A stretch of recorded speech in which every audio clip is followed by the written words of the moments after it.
당신의 후반전, 우리가 함께합니다. 환율 어렵게 보지 마세요. 50대에서 60대가 꼭 알아야 할 기초. 뉴스를 보다 보면 환율이 올랐다.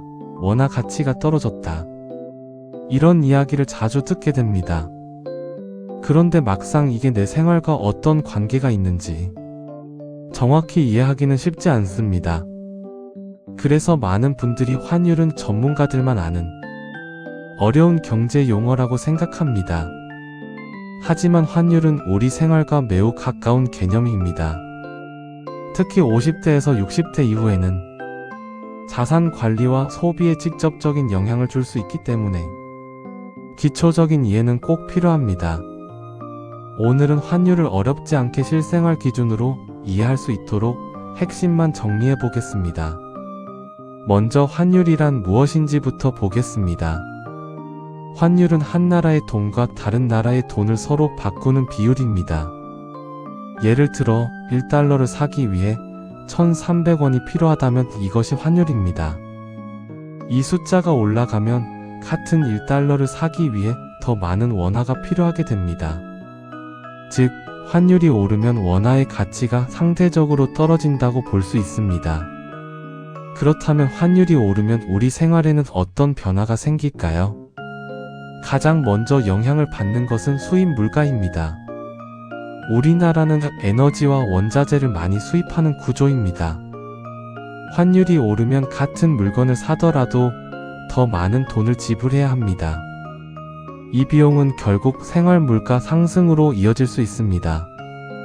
그래서 환율이 오를 때 기름값이나 식료품 가격이 함께 오르는 경우가 많습니다. 반대로 환율이 오르면 유리해지는 경우도 있습니다. 대표적인 것이 수출 기업입니다. 해외에서 물건을 판매할 때 달러로 돈을 받기 때문에 환율이 높을수록 원화로 환산했을 때 수익이 늘어날 수 있습니다. 그래서 환율은 기업 실적과 주식시장에도 영향을 주는 중요한 요소입니다. 그렇다면 개인 입장에서는 환율을 어떻게 바라봐야 할까요? 첫 번째는 환율을 투자 대상이 아니라 리스크 관리 요소로 보는 것입니다. 환율은 예측하기 어렵기 때문에 단기적으로 맞추려고 하면 오히려 손실이 발생할 수 있습니다. 그래서 환율 자체에 베팅하기보다는 자산을 분산하는 관점이 중요합니다. 두 번째는 외화를 일부 보유하는 전략입니다. 모든 자산을 원화로만 가지고 있으면 환율 변동에 취약해질 수 있습니다.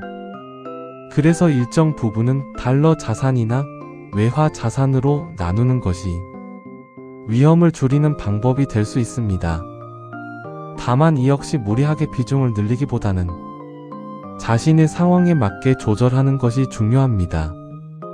세 번째는 환율과 소비의 관계를 이해하는 것입니다. 환율이 오르는 시기에는 수입 제품 가격이 오를 가능성이 있습니다.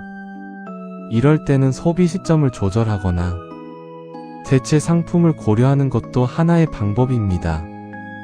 작은 선택이 생활비 관리에 영향을 줄 수 있습니다.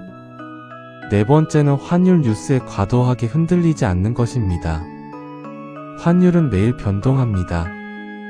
하지만 단기적인 움직임에 너무 민감하게 반응하면 오히려 판단이 흔들릴 수 있습니다. 중요한 것은 장기적인 흐름을 이해하고 자신의 기준을 유지하는 것입니다. 많은 분들이 환율을 어렵게 느끼는 이유는 숫자와 용어 때문입니다. 하지만 핵심은 단순합니다. 환율이 오르면 해외 물건은 비싸지고 원화의 가치는 낮아집니다. 이 기본 개념만 이해해도 경제를 보는 시선이 달라질 수 있습니다. 오늘 내용을 정리해 보겠습니다. 환율은 두 나라 돈의 교환 비율입니다. 환율이 오르면 수입 물가가 올라 생활비에 영향을 줄 수 있습니다. 개인 입장에서는 환율을 예측하기보다 자산 분산과 소비 관리에 활용하는 것이 중요합니다. 그리고 단기 변동에 흔들리기보다 기본 개념을 이해하는 것이 필요합니다. 경제는 어렵게 느껴질 수 있지만 핵심 원리는 생각보다 단순합니다. 환율도 마찬가지입니다.